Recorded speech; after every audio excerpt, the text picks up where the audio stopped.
علاء الدین خلجی حضرت نظام الدین اولیاء علیہ رحمہ کی بارگاہ میں حاضر ہونے کے لیے ترستا تھا کہ مجھے حضرت نظام الدین اولیاء کے حضور حاضر ہونا نصیب ہو، لیکن آپ اس کو کہتے تھے فقیر کی خانقاہ کے 2 دروازے ہیں، اگر تو ایک دروازے سے آیا تو میں دوسرے سے باہر نکل جاؤں گا، اور اگر تو نے زیادہ تنگ کیا تو میں تیرا شہر چھوڑ جاؤں گا، اللہ کی زمین بڑی وسیع ہے، تیرا وطن تیرا ملک چھوڑ جاؤں گا۔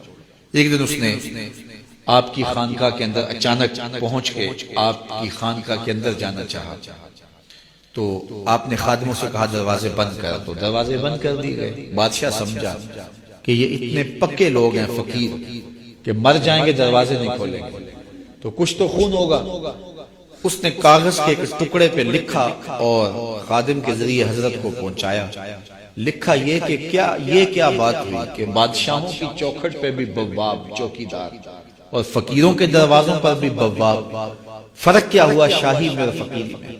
تو حضرت نے کاغذ کے ٹکڑے کی پشت پر لکھا فرق یہ ہے کہ بادشاہوں کے دروازوں پر جو بواب ہوتے ہیں وہ فقیروں اور سائلوں کو روکنے کے لیے ہوتے ہیں، اور فقیروں کی چوکھٹ پہ جو بواب ہوتے ہیں وہ بادشاہوں کو روکنے کے لیے ہوتے ہیں۔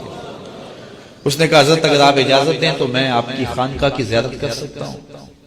آپ نے کہا جاؤ کر لو۔ وہ گیا، خانقاہ دیکھی تو لنگر خانہ دیکھا، مختلف جگہیں دیکھی۔ جب استبل میں پہنچا، گھوڑوں کا استبل تھا بہت بڑا حضرت نظام الدین اولیاء کا، تو جب وہاں پہنچا تو کیا دیکھا کہ گھوڑوں کی جو میخیں ہیں، قلے جو ہیں وہ چاندی کے ہیں، اور جن زنجیروں اور سنگلوں سے ان کے پاؤں باندھے ہوئے ہیں وہ سونے۔ تو بادشاہ کو پھر شرارت سوجی تو اس نے پھر کاغذ کے ٹکڑے پہ لکھ کے حضرت کو بھیجا، یہ کیا ہوا؟ بادشاہوں کے پاس بھی سونا اور فقیروں کے پاس بھی سونا چاندی، تو فرق کیا ہوا بادشاہوں اور فقیروں میں؟ تو شیخ نے اسی کاغذ کے ٹکڑے کی پشت پر لکھا فرق یہ ہے بادشاہ خزانوں میں سنبھال کے رکھتے ہیں، فقیر گھوڑوں کے قدموں میں ڈال کے رکھتے ہیں۔ تو ان کے نزدیک سونے چاندی کی اہمیت کیا ہوتی ہے؟ جب بہار چین، یہ بہت بڑا قیمتی قالین تھا، ایران جب فتح ہوا حضرت فاروق اعظم کے زمانے میں، تاریخ پڑھے تو یہ بہار چین ایسا قیمتی قالین تھا کہ اس زمانے میں اگر کسی کو وہ بہار چین پہ بٹھا دیتے تو وہ ساری زندگی ناز کرتا کہ میں بہار چین پہ بیٹھا ہوں۔ تو حضرت عمر کے زمانے میں جب ایران فتح ہوا تو وہ بہار چین قیمتی جو قالین تھا وہ اونٹوں پہ لاد کے مدینے بھیجا گیا، اور جب وہ مال غنیمت اترا اور اس میں بہار چین بھی تھا تو لوگوں نے پوچھا کہ کیا کیا جائے؟ کسی نے کہا مسجد نبوی میں بچھا دیا جائے، تو حضرت عمر نے کہا یہ اس قابل کہاں ہے کہ مسجد نبوی میں بچھایا جائے؟ تو کہا کہاں رکھا جائے؟ مسجد نبوی سے باہر جہاں لوگ جوتے اتارتے تھے، حضرت عمر نے آرڈر دیا کہ یہاں بچھا دو، لوگ جوتے صاف کر کے مسجد میں جایا گیا۔ جس قالین پہ زمانے پر ناز تھا وہ قدموں میں بچھا ہوا تھا۔ یہ اسلام کا مزاج ہے۔ میری خوش قسمتی کہ میں حضور کا امت ساری زندگی اس کا شکریہ ادا کرتا رہوں تو کہ شکر ادا۔ ہم حضور کے امتی، نبی انتظار کرتے رہے، نبی منتظر رہے۔ حضرت خلیل اللہ اللہ کی بارگاہ میں پکار رہے ہیں ربنا وابعث فیہم رسولا، مالک رسول بھیج دے۔ کوئی کہتا ہے لیسا بفظ ولا بغلظ، وہ ترشرو نہیں ہوگا، سخت مزاج نہیں ہوگا، ماتھے پہ شکنے لانے والا نہیں ہوگا، وہ پیار بانٹنے والا ہوگا، بس وہ آیا چاہ رہا ہے۔ حضرت عیسیٰ نے تو نام بھی بتا دیا، مبشرم برسول یاتی من بعد اسمہ احمد، لوگوں میں جا رہا ہوں چلو نام بھی بتا دیتا ہوں، میرے بعد جو آنے والا اس کا نام احمد ہوگا۔ نبی انتظار کرتے رہے، 12 نبیوں نے انتظار کیا حضور کی امت میں ہونے کے لیے، تمنا کی۔ نستورہ راہب انتظار کرتا رہا، بحیرہ راہب انتظار کرتا رہا۔ شب ہجر کی سختیاں کوئی اس سے جا کے پوچھے، تیری راہ تکتے تکتے جسے صبح ہو گئی۔ زندگیاں گزار دی انہوں نے۔ سلمان فارسی کی کہانی سن، مجوسی کے بیٹے تھے، حق کی طلب میں نکلے، باپ نے گھر سے نکال دیا، ایک پادری کے پاس جا کے رکے، زندگی بھر اس کی نوکری کی۔ جب اس کا آخری وقت آیا اس نے کہا میری تدفین کے بعد غموریا چلے جانا، وہاں کا پادری خدا رسیدہ ہے، تجھے اس سے کچھ مل جائے گا۔ کہتے میں وہاں سے غموریا آ گیا، پھر اس پادری کی ساری زندگی خدمت کی۔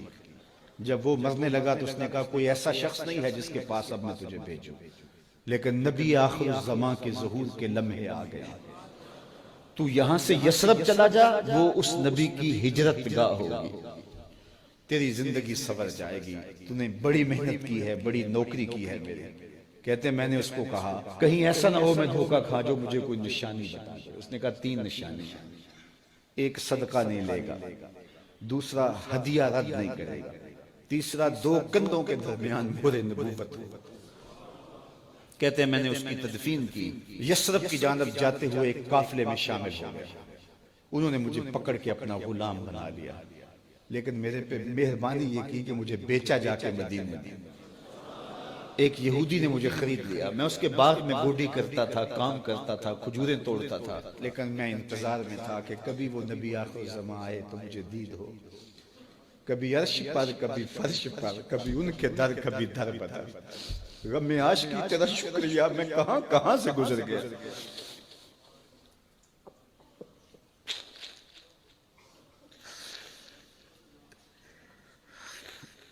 کہتے ہیں ایک دن میں اپنے باغ میں کھجوریں توڑ رہا تھا کہ ہواؤں میں مستی پیدا ہو گئی اور ہر سمت سے طلع البدر علینا کی صدائیں گونجنے لگی۔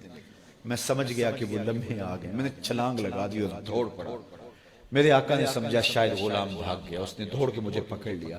میں نے اس کو کہا کہ میں نوکر تیرا ہی ہوں، لیکن دل نوکر کسی اور کا ہے، میں بھاگوں گا نہیں، مجھے جانے دو۔ میں کچھ کھجوریں لے گیا تھا صدقے کی نیت سے، جا کے حضور کو پیش کی۔ آقا کریم نے فرمایا ہم نبی صدقہ نہیں لیتے۔ کہتے ہیں نشانی ایک پوری ہوگی، کہتے ہیں کہ میں کچھ دنوں کے بعد اور کھجوریں لے گیا اور میری نیت ہدیہ کی تھی، میں نے پیش کی، حضور نے قبول فرما لی۔ لیکن میں بھی کہتا تھا تیسری نشانی بھی پوری ہو لے تو پھر مانوں گا، اور وہ کیا تھی؟ 2 کندھوں کے درمیان مہر نبوت۔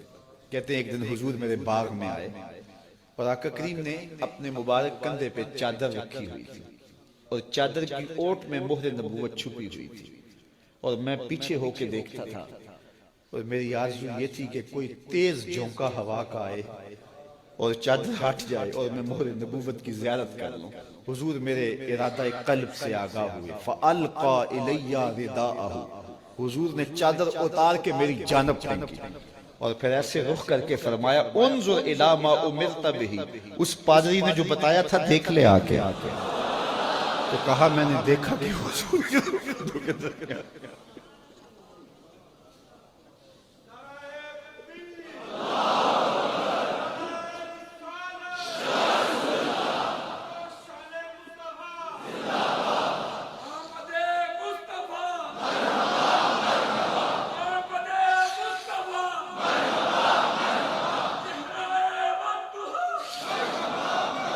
شب ہجر کی سختیاں کوئی اس سے جا کے پوچھے، تیری راہ تکتے تکتے جسے صبح ہو گئی۔ ہم نے تو کوئی انتظار نہیں کیا نا، ہم نے تو کوئی دکھ نہیں سہا، ہم سوئے تھے مقدر جاگ اٹھے۔ ہمارے والد مسجد سے مولوی صاحب کو بلا لائے، انہوں نے کان میں آ کے کہا مبارک ہو تو حضور کا نوکر بن کے آ رہا۔ میرے والد گرامی ایک شعر جھوم کے پڑھا کرتے تھے، محمد جانے جانا ہے، پیغمبر ہو تو ایسا ہو، رسولوں کی بشارت سے مبشر ہو تو ایسا ہو، امر توقیر کا سب کو موقر ہو تو ایسا ہو، کیا ہم کو غلام ان کا مقدر ہو تو ایسا ہو۔ میں اپنے مقدر پہ قربان نہ جاؤں، آپ اپنے مقدر پہ نثار نہ جائیں، ہمیں وہ نبی ملا جو نبیوں کا نبی۔